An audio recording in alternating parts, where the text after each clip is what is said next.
In life, we all chase grand things, resounding fame, overflowing wealth, or towering power. Yet few realize that amidst the clamor of existence, the most precious treasure is often quiet. So simple it's almost overlooked. Silence. It doesn't glitter like gold or echo like the cheers of a crowd, but it holds the power to soothe the storms within a restless heart. This story begins in an ancient forest of India, where golden sunlight weaves through the leaves and the wind hums softly among towering branches.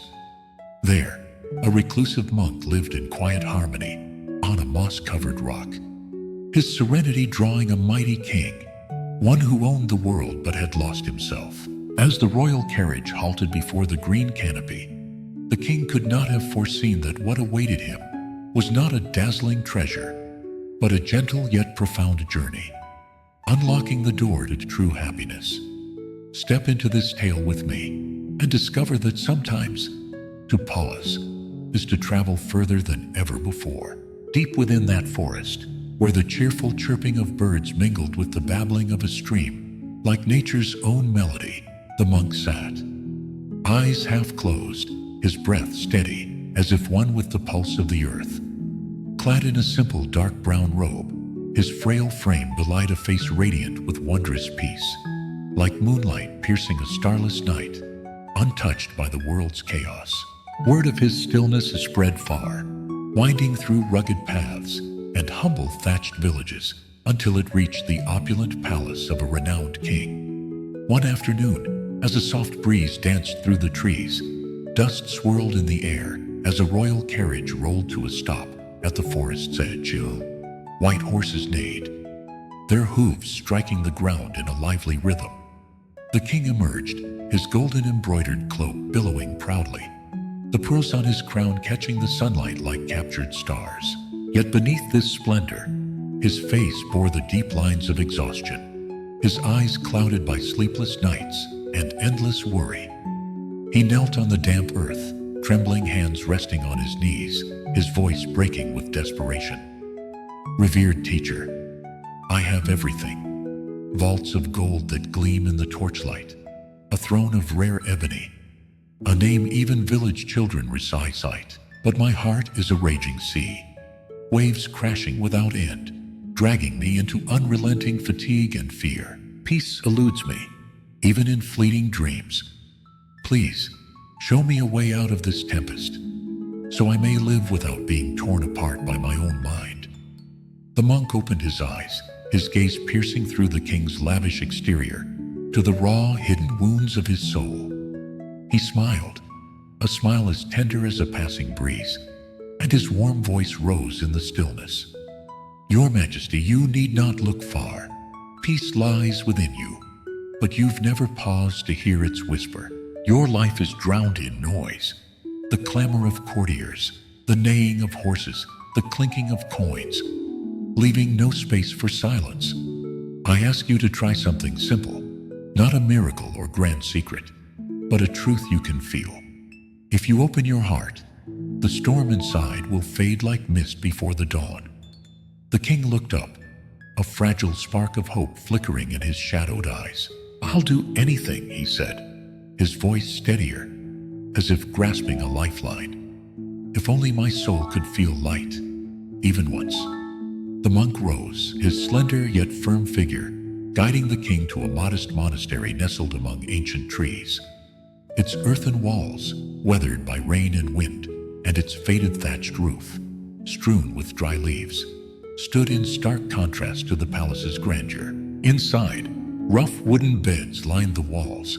A small bamboo table held a bowl of leftover brown rice and a plate of boiled greens, and faint light spilled through an old window, casting soft patches on the dirt floor. For 15 days, the monk said, his voice calm yet compelling, you will live here, not as a king with a throne and dominion, but as a simple man beneath the sky. Sit alone, keep absolute silence, speak only when you must. Let silence be your guide, like a stream winding through the mountains. The king glanced around, a pang of unease stirring as he thought of the marble halls and silken feasts he'd left behind. But he drew a deep breath, inhaling the scent of damp earth and leaves, and nodded, resolved to walk this unfamiliar path. The first day burned like a crucible. Sitting on an old straw mat in the small room, he felt suffocated, trapped within his own skin. His mind roared like a tempest, worries about the kingdom awaiting his rule, heated debates with advisors, sleepless nights beside a cold throne, as wind howled through the palace. His fists clenched until his knuckles whitened, urging him to rise and shout. But the monk's words echoed gently yet firmly. "Let silence guide you." He bit his lip, drew the forest's fresh air deep into his chest, and sat still, staring at the rough earthen wall. As dusk fell and darkness cloaked the monastery, only the cricket's song and slivers of moonlight through the cracks remained. A strange sensation crept into his heart, a fragile peace, like a breeze after a storm, so subtle he wondered if it was real. By the second day, as dawn broke, he stepped into the courtyard, bare feet touching the cool, dew-laden earth. The first rays of sunlight pierced the leaves, painting warm streaks across the ground, like unseen hands brushing his face. He stood in silence, listening, the wind rustling through tall trees, birds chattering on branches, the faint scent of wildflowers in the crisp air. In the palace, amid cold marble, and the din of soldiers' boots and lavish tunes, he'd never noticed such things. But now, in this enforced stillness, they shone with a strange beauty, as if a new world had unfurled before him. He wandered slowly along a leaf-strewn path, pausing by a tiny cluster of purple wildflowers, trembling between rocks. Kneeling, he gazed at them, fingers brushing their delicate petals, then looked up at birds soaring freely in the vast ocean. For the first time, he felt no need to command or conquer. Being present between earth and sky was enough. The days that followed flowed like a gentle stream, bringing a transformation he hadn't dared hope for. Each morning, he woke to a rooster's distant crow, stepping outside to feel the cool dew beneath his feet. The golden cloak was gone, replaced by the monk's simple brown robe. By the 10th day, he sat beside a small stream, watching the water sparkle under the midday sun. The gurgling mingled with the rustling leaves above, a soothing melody, whispering truths he'd never stopped to hear. The restlessness that once gnawed at him dissolved, replaced by a deep stillness, as if he were reclaiming a lost piece of himself. Worries about his throne, the weight of ruling thousands, the harsh words he'd spat in anger, all faded like a distant dream. Closing his eyes, he let his breath merge with the earth's rhythm, peace seeping into his soul like water through stone. On the 12th day, a quiet miracle unfolded. Sitting on the monk's rock, his eyes closed naturally, unforced. His breath slowed, like waves retreating from the shore. His mind, once a battlefield of chaotic thoughts, war plans, endless counsels, endured criticisms, became a vast, tranquil field where the wind left only calm. He slipped into meditation, not by force, but by surrender, effortless as clouds drifting across the sky. When he opened his eyes, a small deer stood nearby, its round eyes peering curiously from the undergrowth. In that moment, he felt an unspoken bond with all life. No words or authority needed. Silence alone showed him he was not a part, but a part of it all. When the 15th day dawned, a radiant sunrise stretched across the hills, bathing the forest in warm gold, a tender farewell from nature.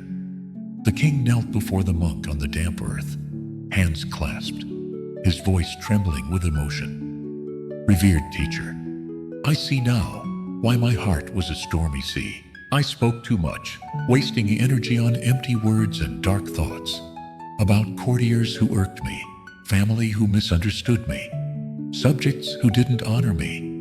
I argued, blamed, wove a web of suffering with my own tongue. Every failure, a lost battle, a flawed decree, I pointed fingers, spoke more, and my mind grew wilder, like a fire fanned by wind. But these 15 days have changed me. Silence isn't just not speaking. It's letting go of judgment, of the meaningless. And when I let go, meditation came to me like a friend, unbidden. The monk rested a thin, warm hand on his shoulder, his smile gentle as a lantern in the dark. "You've touched the door to freedom, Your Majesty. Silence is a treasure beyond gold, and now it lives within you. Hold it close. It will guide you, whether here or on your throne." The king rose, gazing at the forest that had become a second home. The towering trees, the babbling stream, the trembling wildflowers. "I lived in noise too long," he murmured. "But now I know happiness isn't in a kiss or applause. It's in the deep peace within. I'll carry this silence back, letting it light my days ahead." As the carriage rolled away, the steady clatter of hooves echoed through the stillness. He looked back at the monastery one last time, the monk's figure fading behind the green canopy, his heart brimming with a newfound lightness. Returning to the palace, he was no longer the impatient ruler of old. Each day he spent 20 minutes in the royal garden, amid blooming jasmine, listening to his breath blend with the rustling leaves. In court, he spoke less, but each word carried weight and calm, earning awe from those once used to his outbursts. With his family, he no longer scolded. Instead, he held his children close, sharing tales of the forest with a tender smile. His subjects soon saw a new king, not just mighty with armies and treasuries, but wise and compassionate. Audiences became moments of listening, often met with a nod or a smile, rather than long speeches.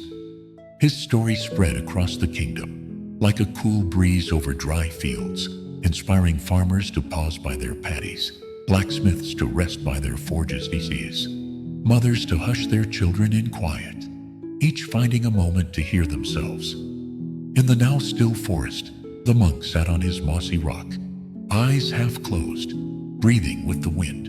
He smiled silently, knowing the seed of silence had taken root, not just in the king, but in all willing to pause amid life's rush.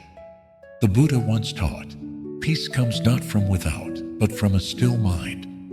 He who releases greed, anger, and delusion finds serenity amid the world's storms. These words, like a gentle wind, remind us that silence is more than a pause. It's a path to liberation, requiring no wealth or power, only an open heart attuned to the quiet voice within. From that forest, the lesson ripples through time, reaching us today. Rushing souls lost in noise, only to find that true joy blooms when we stop, breathe, and embrace silence as our eternal companion.